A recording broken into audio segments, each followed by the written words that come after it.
Donc, bon matin, M. Benoît. Allez-y.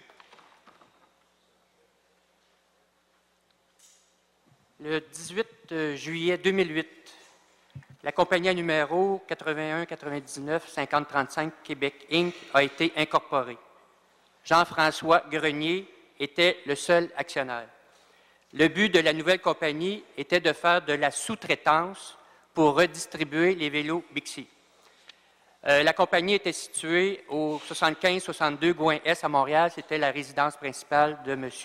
Grenier.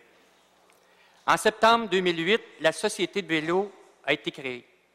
Le 26 mars 2009, le nom de la compagnie à numéro a été changé et est devenu JFG Logistique.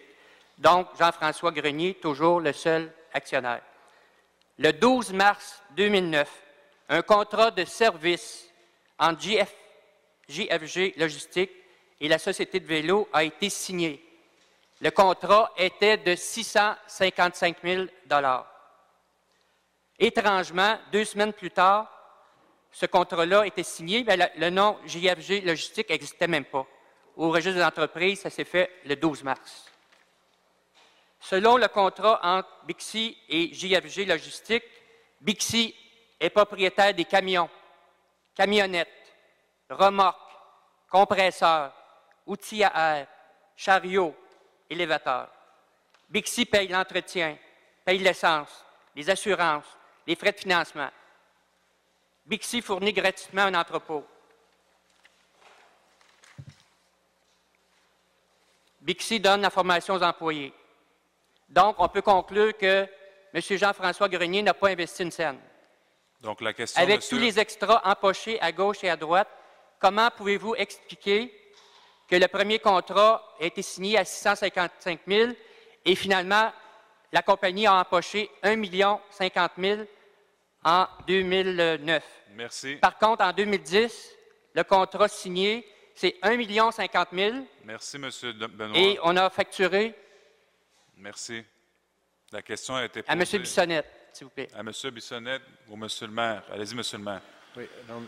le Président, je suis prêt à recevoir toutes les questions légitimes de M. Benoît. Je pense qu'on a démontré depuis de nombreux mois une appréciation des questions qu'il pouvait nous poser. Alors, il revient avec toujours un acharnement sur Bixi et je voudrais informer les membres du Conseil municipal que le tribunal administratif du Québec, à la suite des représentations que vous avez eu connaissance concernant le nom de Bixi, voici ce que le registraire du tribunal administratif du Québec dit. Les décisions du registraire sur ce point sont claires, limpides et sans faille. Il apparaît du dossier que la contestation du requérant, Michel Benoît, est fondée sur des motifs autres que juridiques. Ce dernier a déclaré tant devant le registraire que devant le tribunal qu'il s'oppose farouchement à la gestion de la mise en cause du système de vélo en libre service. Les faits constatés au dossier démontrent que le requérant a clairement agi de manière à dénaturer les procédures devant le registraire afin qu'elles servent à ses objectifs politiques, sans aucune considération pour les conditions du registre et du recours prévu à l'article 134. Le requérant, et c'est la conclusion, M. le Président, de l'avis du tribunal, abuse des procédures. Son avis de contestation constitue une procédure abusive que le tribunal se doit de sanctionner. Alors, ce ne sont plus les élus, M. le Président, c'est un tribunal administratif avec 2 juges qui ont porté ce jugement très sévère sur les agissements de Michel Benoît. Merci, M. le maire. Question complémentaire, M. Benoît. J'attends toujours les réponses reliées à JFG Logistique. Je vais juste ouvrir une parenthèse. Le nom Bixi Vélo va disparaître au cours des prochains jours. On n'a pas discuté sur le fonds PBSC, où il y a 90 organisations qui portent le même nom.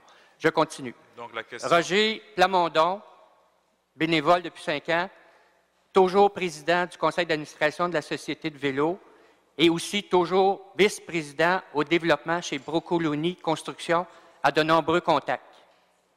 En début de 2012, avec Brocolini, ils ont fait une offre d'achat de l'entreprise pharmaceutique Merck. j'ai découvert que les propriétés de Merckx sur l'autoroute transcanadienne à Kirkland ont été dévaluées de 30 au dernier rôle d'évaluation. Donc, la valeur foncière est passée de 104 à 70 millions. Comment pouvez-vous expliquer un tel hasard et comment pouvez-vous expliquer qu'en 2010, JFG avait un contrat de 655 000, avait un contrat de 1 500 000 Merci. et on a... Merci. Monsieur le Président, M. Benoît, bon matin. Alors, en ce qui a trait à JFG Logistique, effectivement, ils ont un contrat avec la société Bixi pour la distribution des bicycles dans les stations et l'entretien des stations. Alors, ils font le déplacement des vélos en station. Alors, il va arriver comme l'autre jour, moi j'étais au coin du boulevard René Lévesque et le camion est arrivé.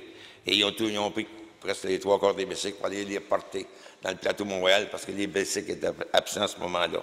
Donc, c'est leur responsabilité. Il y a 6 équipes avec camions qui font le déplacement des vélos continuellement. Suite à vos questions aux dernières assemblées du Conseil, vous parliez du nombre de vélos. Alors, j'ai ici une lettre que je vais déposer de M. Michel Philibert, et ça s'intitule « Nombre de vélos et allégations de M. Michel Benoît ». À plusieurs reprises, nous avons communiqué avec M. Michel Benoît concernant l'interprétation des données du site web Bikeometer.com. Je joins à cet effet une correspondance datée du 13 décembre 2011 qui stipule « Pour votre information, le site Bikeometer.com que vous mentionnez ne fonctionne pas par satellite. Il utilise des données publiques que les différents systèmes génèrent et sont utilisées notamment par différentes applications pour téléphones intelligents telles que SpotSecure, Bixou et Bixit. Nous vous réitérons que ce site Web ne permet aucunement de dénombrer le nombre total de vélos qui ont été livrés par la société. En consultant ce site, vous obtenez en temps réel le nombre de vélos stationnés au point d'ancrage. Ce relevé ne peut et ne tient pas compte de nombreux facteurs, dont par exemple les vélos en réparation et en transit entre les stations, y compris dans le cadre d'activités de redistribution. En terminant. Cette méconnaissance du fonctionnement du site Bikeometer.com et sa mauvaise interprétation semblent être à la base de vos hypothèses comptables et de vos allégations de fraude à notre endroit. Merci. J'aurais pu terminer, puis je veux terminer avec votre permission. Oui, allez-y. Nous sommes toujours dans la même situation, soit une mauvaise interprétation par M. Benoît, des données finies par le site Web. Je vous confirme donc à nouveau que la flotte du système de Montréal comporte 5 500 vélos, Merci, M. soit 5 000 vélos Montréal, 50 vélos achetés par Westmount, Merci. 70 vélos achetés par la Ville de Longueuil, et le vérificateur général a vérifié l'année dernière, et les nombres de vélos sont confirmés. Merci. Merci, M. Benoît.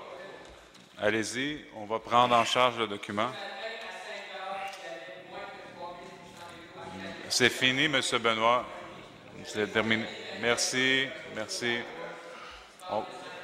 On va prendre votre document et on vous remercie pour votre intervention.